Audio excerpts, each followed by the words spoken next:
الحكايه كانت كده واحنا كنا كده، والرغم من كده عملنا كده، ودي المعجزه. He taught me, keep your friends close, but your enemies closer. إنك تعمل جزء تاني من فيلم ناجح ده أمر صعب جدا، لأن أكبر تحدي هيواجهك إن الفيلم يطلع على الأقل بنفس مستوى الجزء الأول، فما بالك بقى لما تعمل جزء تاني ومش بس يطلع في نفس عظمة الجزء الأول، بل يكاد كمان يتفوق عليه. معادلة صعبة ما يقدرش على تحقيقها غير فيلم زي فيلم The Godfather.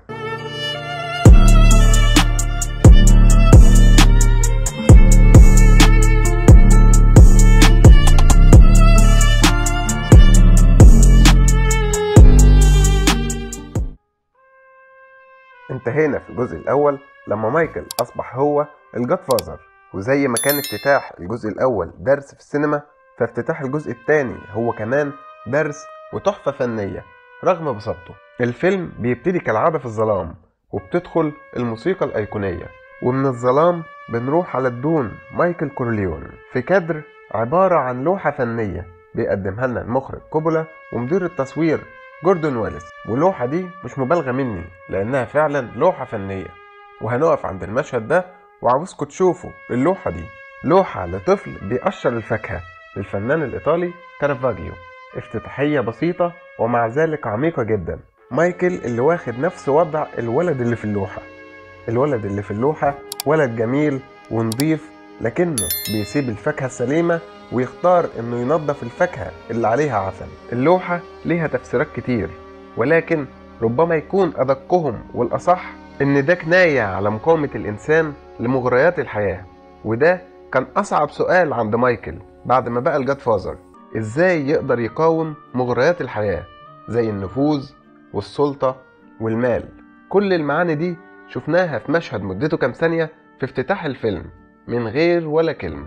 وكالعادة الباتشينو بيمثل بعينه بس، والمخرج قاصد يورينا عينه ويقول لنا خلوا بالكم في الفيلم ده أهم سلاح فيه هتكون عيون مايكل، وهنعرف ازاي بالتفصيل بعد كده. بعدها المخرج بيروح على الكرسي وبيظهر لوجو الفيلم جنب الكرسي. في الجزء الأول كان اللوجو على خلفية سودة وظاهر جنبه الإيد اللي ماسكة الأحبال، أما في الجزء ده الإيد مش موجودة لكن موجود الكرسي. ببساطة المخرج عاوز يقول لنا إن الفيلم بيدور حوالين الكرسي ده وتأثير الكرسي ده، وزي ما هنشوف إن الفيلم بيدور في خطين متوازيين. هنشوف إزاي فيتو وصل للكرسي ده، وهنشوف تأثير الكرسي ده على مايكل وضريبة الحفاظ عليه. وفي جو العيلة برضه هنشوف علاقة فيتو الأب بمايكل الابن، هنشوف قصة صعود الأب وقصة انهيار الابن. كل ده من كادر واحد في بداية الفيلم، وبعده بنرجع للظلام تاني. بيفتح الفيلم على سيسيلي، وتحديدا على جنازة أبو فيتو واللي اتقتل على إيد زعيم المافيا في كورليون دون تشيتشيو، وأثناء الجنازة كمان بيتقتل أخوه. والمخرج يوقف الطفل في أبعد نقطة في الكادر عشان يبان ضعيف ووحيد، ويخلينا نشوف اللي بيحصل ده من عيون فيتو نفسه عشان نحس بإحساسه اللي كان حاسس بيه وقتها. بعد قتل أخوه أمه بتاخده وبتروح لتشيتشيو عشان تترجاه ما يقتلش ابنها فيتو كمان، وبتقوله إن ابنها عقله على قده وما بيفهمش. وده فعلا اللي كنا نقدر نلاحظه بوضوح على وجه الطفل فيتو، لكن تشيتشيو بيصر على قتل فيتو خوفا من إنه يكبر ويرجع ينتقم. وبيهرب فيتو بعد ما بيشوف أمه كمان وهي بتتقتل قدام عينه، وبكده يكون الطفل اللي عنده 9 سنين بس شاف أبوه وأمه وأخوه وهم بيتقتلوا قدامه، وأصبح بعدها وحيد ومطارد. المخرج عاوز يقول لنا إن الخطيئة الكبرى بدأت من هنا، وبيتهرب فيتو لأمريكا. فيتو الطفل اللي من الأول وإحنا ما بنسمعلوش حس، ويهيأ لنا إنه بليد وما بيفهمش وما بيتكلمش، لكننا بنكتشف إنه كان بيخدع الكل لحد ما عرف إنه يهرب من أعدائه ويوصل لأمريكا.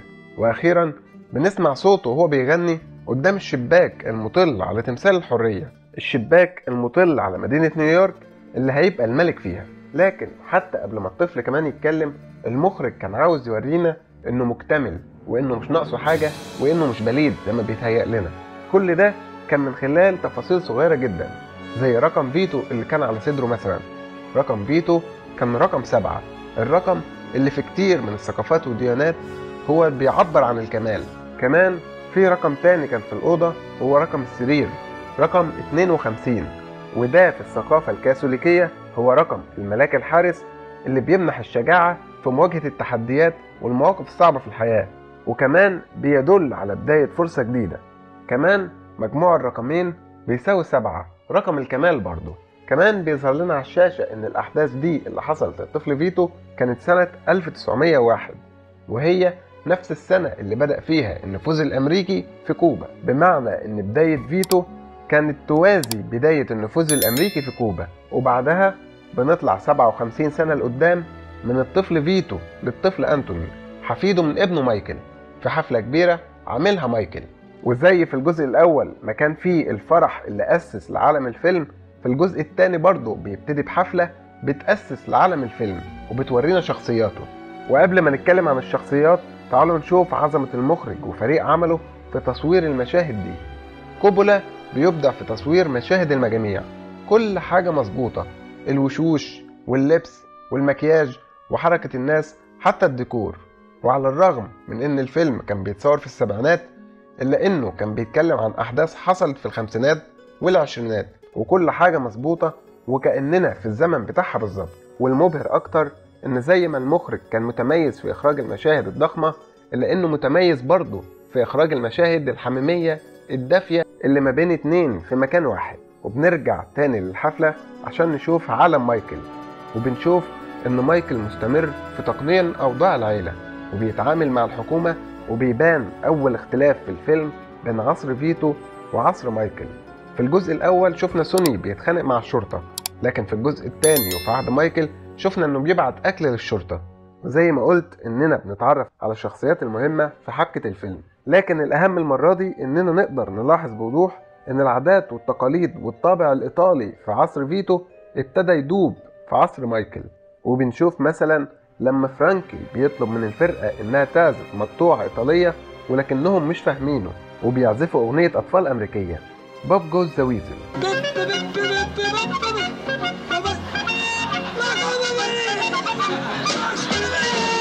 يعني الفيلم مستمر في إظهار المفارقات ما بين عالم الجاد فازر الأب والجاد فازر الابن. وزي ما قلنا إن دايما فيتو كان حريص على الفاصل اللي ما بين حياته الإجرامية وحياته العائلية، حتى الشباك بتاعه مش مبين حاجة من الفرح اللي بره.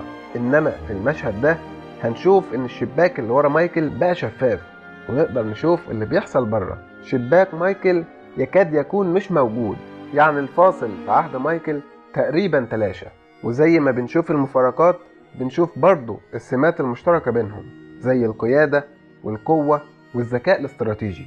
مايكل كان قادر إنه يؤمر وينهي ويعاقب بنظرة واحدة من عينه، ودي حاجة أكيد خدها من أبوه. ومايكل برضه كان بيعرف الطريقة المناسبة لكل واحد عشان يخليه زي الخاتم في صباعه. يعني مثلا كي مراته لما بيتكلموا عن وعوده ليها اللي كان وعدها لها من 7 سنين، فبيرد عليها مايكل بلطف وبيقول لها إنه بيحاول، وبياخدها وبيرقص بيها في وسط الزحمة والضلمة فبتنسى. أما وهو بيتعامل مع عدو محنك زي هايمن روس كان بيستخدم دايما فلسفة أبوه keep your friends close but your enemies closer، فبيقدر إنه يخلي هايمن روس يأمن له ويحسسه إن مفيش حاجة لحد ما يوصل للي هو عاوزه. الباتشينو مثل في الفيلم ده بعينه أكتر ما اتكلم تقريبا. وبفكركم تاني إننا هنتكلم عن كل نظرة وتأثيرها وتفسيرها على مدار الأحداث. بنتعرف في الحفلة على فرانك بنتانجلي قريب كليمنزا، ولما بتيجي سيرة كليمنزا بنسمع من فريدو إنه مات بأزمة قلبية، فبيرد عليه تشيتشي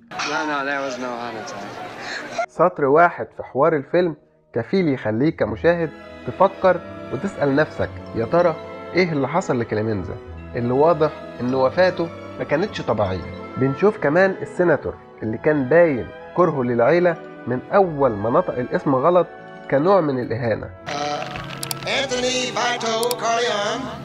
وبيدخل مع مايكل المكتب وبنعرف الاتفاقات اللي بينهم، وإن السيناتور راجل فاسد برضه. مايكل اللي كان مركز بعينه في السيناتور وقعد بيقرأه لحد ما لمح إن السيناتور بياخد دواء وعرف هيصطاده منين، وساعتها رد عليه مايكل وما استناش يفكر. My offer is this. Nothing. يمكن ناس كتير ما تاخدش بالها من نظرة مايكل للدواء، ولكننا هنفهم انه كان قصدها فعلا وهيستخدمها ازاي بعدين. بنشوف كمان جوني أولا مساعد هايمن روز، وفي أول مقابلة مع مايكل بيجيله ومعاه برتقانة وبيقول له إنها من ميامي، قصده إنها من هايمن روز، البرتقان اللي زي ما قلنا عنه في الجزء الأول إنه تميمة الشر والقتل. تفاصيل صغيرة لكن عظمة الفيلم بتكمن في التفاصيل. ما هو محدش برضه هيجي من ميامي لنيفادا وجايب معاه برتقانة واحدة مخصوص. What's this? It's an orange from Miami. وكالعادة بعد ما أسسنا لعالم الفيلم لازم يحصل الحدث اللي يحرك أحداث الخط ده من الفيلم، والحدث كان محاولة اغتيال مايكل في أوضته. محاولة الاغتيال اللي نجا منها مايكل بسبب عينه. بمجرد ما كي سألته عن الستارة المفتوحة بنظرة واحدة فهم اللي هيحصل ونزل على الأرض. ومحاولة الاغتيال معناها إن في خاين، وبما إن الستارة كانت مفتوحة يبقى الخاين ده جوه البيت. ومن هنا بيبتدي مايكل يحط خطته عشان يقضي على أعدائه ويعرف مين من جوه دايرته المقربة اللي خانه. وبيبتدي مايكل يتكلم مع الكل وهو بيفحصهم بعينه. بيروح مايكل يطمن على ابنه، وابنه بيقول له انه جاله هدايا كتير من الحفلة لكنه ما يعرفش اي حد من اللي اداهاله. مشهد بيقول لنا ان الطفل ده هيطلع معقد من كتر المنافقين اللي حواليه. وبنشوف اول ترانزيشن يرجعنا لزمن فيتو عشان يأكد لنا ان الفيلم جوهره مش العصابات قد ما جوهره هو العيلة وعلاقة الاب والابن. ترانزيشن من مايكل وابنه لفيتو وابنه، وبعدها بيروح فيتو وصاحبه للمسرح وبنشوف قيم فيتو اللي كانت فيه من وهو صغير وأهمية العيلة عنده. لما صاحبه بيكلمه عن البنت الحلوة اللي في المسرح لكن فيتو بيقول له انه مش فارق معاه حد غير مراته وابنه.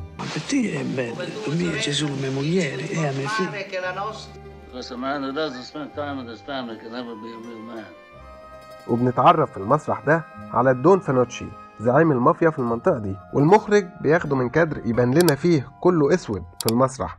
في الوقت ده كان منتشر في المسرح شخصية سكراموش، وده كان شخص بيلبس اسود في اسود في المسرحية وشكله يخوف لكنه في الاخر فارغ وتافه.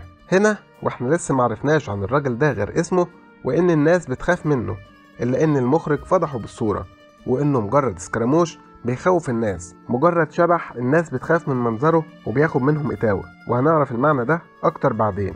بعدها بنشوف الجمال والروعة في اعادة خلق نيويورك في العشرينات، الديكور والمحلات والبياعين وملابس الناس والإضاءة والمزيكا. ما اعتقدش حد يقدر يوصل لأعظم من كده في السينما. أول ما تخليه في عالم الإجرام في أمريكا هو من خلال صديق عمره كليمنزا، واللي بيديله مسدسات من الشباك عشان يخبيها عنده، وبعدها بيقفل فيتو الباب عشان مراته ما تشوفش، وبكده يكون بيحط الفاصل اللي بيمشي عليه طول عمره، الفاصل بين حياته الإجرامية وحياته العائلية. نفس قفلة باب مايكل على مراته في آخر الجزء الأول. وعلى ذكر الشبابيك، فالشبابيك ظهرت معانا كتير في الفيلم، بس الفرق إن فيتو كان بيبص من الشباك على حلمه، ومن الشباك اتعرف على كليمنزا وبدأ العالم بتاعه. باختصار فيتو كان قادر يقف قدام الشباك، أما مايكل أول ما وقف قدام الشباك كان هيموت. أول عمل إجرامي لفيتو كان سرقة سجادة قيمة عشان يسعد مراته وابنه، عشان عيلته اللي هم أهم حاجة عنده. والمأساة الحقيقية في الفيلم إن ابنه مايكل عشان اضطر يسلك طريق أبوه في الآخر بيخسر عيلته. بعد مشهد السجادة المخرج بيقطع على طول بالقطر، القطر اللي كان صوته بيعبر عن الغضب اللي جوه مايكل زي ما حصل في الجزء الأول. بيبتدي مايكل ينفذ خطته عشان يعرف مين الخاين، وبيروح لكل واحد ويفحصهم بعينه. بيروح في الأول لهايمن روس ويخليه يثق فيه عشان يعرف مين اللي خانه. هايمن روس الذكي جدا والأقوى كمان من برزيني بتاع الجزء الأول، لكن أثناء الحديث هايمن روس بيغلط غلطة ما بتفوتش على مايكل. لما مايكل قال له إنه بيشك في فرانك، فرد هايمن روس وقال له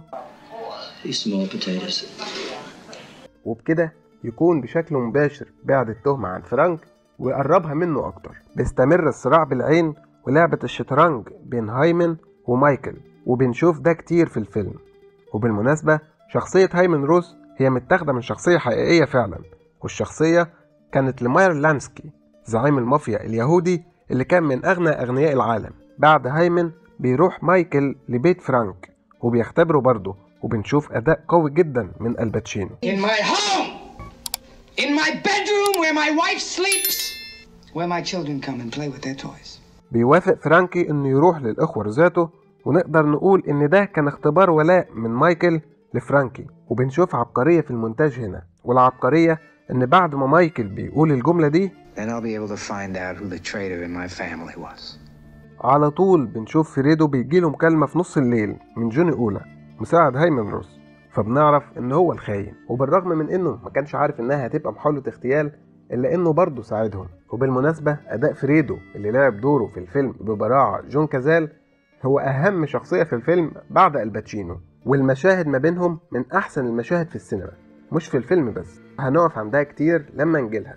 بيروح فرانك يقابل الأخوة ذاته، وهناك بيحاولوا يقتلوه على طريقة لوكا برازي، وقبل ما يقتلوه بيقولوا له Michael Corleone says hello.